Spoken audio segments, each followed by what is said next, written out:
sister V and today I am going to teach you chapter 1 of class 10 physics. Hope आप सब बढ़िया ही होंगे और बढ़िया ही होने चाहिए. And if you may enjoy studying physics from me, then don't forget to subscribe my channel and like the videos. Please share it with your friends to provide them with the equal knowledge as much as you gain from me. So without wasting any more time, let's get started to this chapter. Here I have written the topics that we are going to cover up in our part 1. You can go through these topics and get to know that whatever we are going to study in this chapter. So without wasting time, let's get started. Okay, certain about electric charge. Now I will be explaining you the property associated with objects due to which they show electrical and magnetic phenomena is called charge, or we can say electric charge. हम इसको electric charge भी कह सकते हैं और charge भी कह सकते हैं. सो बेसिकली चार्ज क्या होता है? ऐसी प्रॉपर्टी जो कि ऑब्जेक्ट से एसोसिएटेड हो, जिसकी वजह से वो कोई इलेक्ट्रिकल या कोई भी मैग्नेटिक फिनोमेना को शो कर रही है, तो वो ही चार्ज होती है. ठीक है. और इसको हम चार्ज को हम Q से डिनोट करते हैं. चार्ज को हम Q से डिनोट करते हैं और चार्ज की जो SI यूनिट होती है वो कूलाम्ब होती है, जिसको हम C से डिनोट करते हैं. अगर हमसे चार्ज की वैल्यू निकालने के लिए कहा गया है, तो हम चार्ज की यूनिट जब भी निकालेंगे, मतलब चार्ज निकालने के लिए कहा गया है, तो हम जब भी चार्ज निकालेंगे तो उसके आगे हम कूलाम्ब यानी कि C लिखेंगे. ठीक है. सो कूलाम्ब को हम C से डिनोट करते हैं और हम चार्ज को Q से डिनोट करते हैं. और चार्ज जो है वो एक स्केलर क्वांटिटी है. चार्ज एक स्केलर क्वांटिटी है. स्केलर क्वांटिटी और वेक्टर क्वांटिटी आपने अपनी प्रीवियस क्लासेस में पढ़ा होगा, 9th क्लास में पढ़ा होगा कि स्केलर क्वांटिटी वो होती है विच हैज़ मैग्नीट्यूड, कोई डायरेक्शन नहीं होती है. तो बेसिकली चार्ज क्या है? एक स्केलर क्वांटिटी है. और इसका जो फॉर्मूला होता है वो होता है Q इक्वल्स टू N ही. ये ज़्यादातर यूज़ होएगा. It will be mostly used in mostly questions. So आपको ये याद रखना है. Where Q is charge, N is number of electrons and E is charge on electrons. ठीक है. तो Q इक्वल्स टू N ही होता है चार्ज का फॉर्मूला. सो जब भी आपसे चार्ज निकालने के लिए कहा गया होगा, तब हम ऐसे Q equals to any formula use करेंगे. ठीक है. तो where N is number of electrons and E is charge on electrons. I hope इतना आपको क्लियर होगा. अभी इसके आगे मैं आपको बताती हूँ कि चार्ज जो होता है इलेक्ट्रॉन पे वो सेम होता है. यानी कि जब भी आप ये फॉर्मूला यूज़ करोगे तो उसमें आप E की जो वैल्यू लगाओगे, मीन्स चार्ज ऑन इलेक्ट्रॉन जब भी लगाओगे तो आप वही वैल्यू लगाओगे. ठीक है.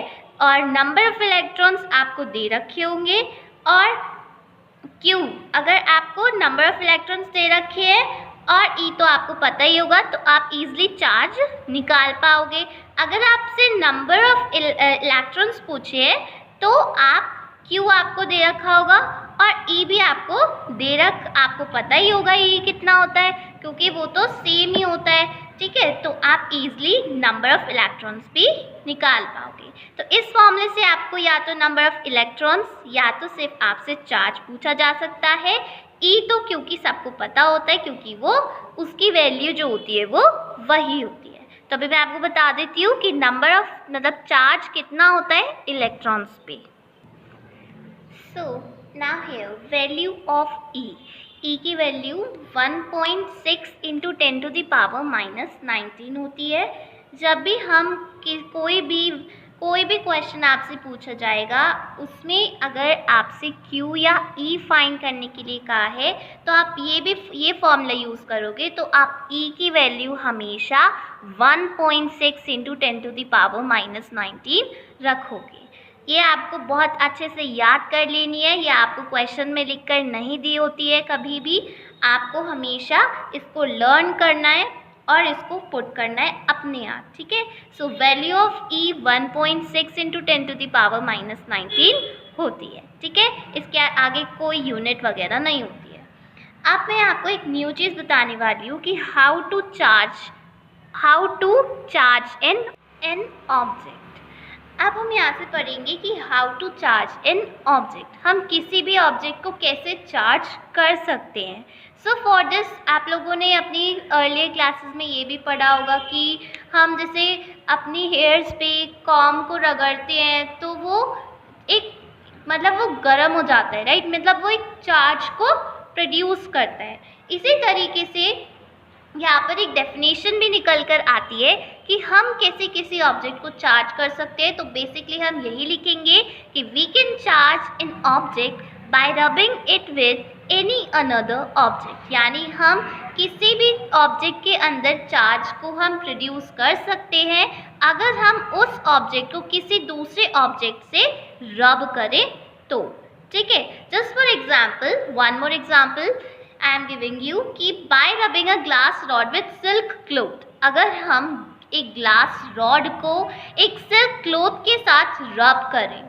For this I will be showing you, आपको दिख रहा होगा ये इमेज यहाँ पे साइड में। यहाँ पे क्या हो रहा है कि ग्लास रॉड के ऊपर हम सिल्क क्लॉथ को रब कर रहे हैं, राइट। तो यहाँ पे अगर हम जब सिल्क क्लॉथ को ग्लास रॉड के ऊपर रब कर रहे हैं तो यहाँ पे जो हमारी ग्लास रॉड होती है वो पॉजिटिव चार्ज क्या ऑब्टेन करती है, मींस डेवलप करती है पॉजिटिव चार्ज को, और silk cloth equal negative charge को, ठीक है। मतलब जितना पॉजिटिव चार्ज डेवलप होगा उतना ही नेगेटिव चार्ज ऑब्टेन होगा, ठीक है। यानी कि जब हम सिल्क क्लॉथ को ग्लास रॉड के ऊपर रब करते हैं तो सिल्क क्लॉथ जो है वो नेगेटिव चार्ज प्रोड्यूस करता है, और जब हम ग्लास रॉड के ऊपर सिल्क क्लॉथ को रब करते हैं तो वो glass rod positive charge develop करती है।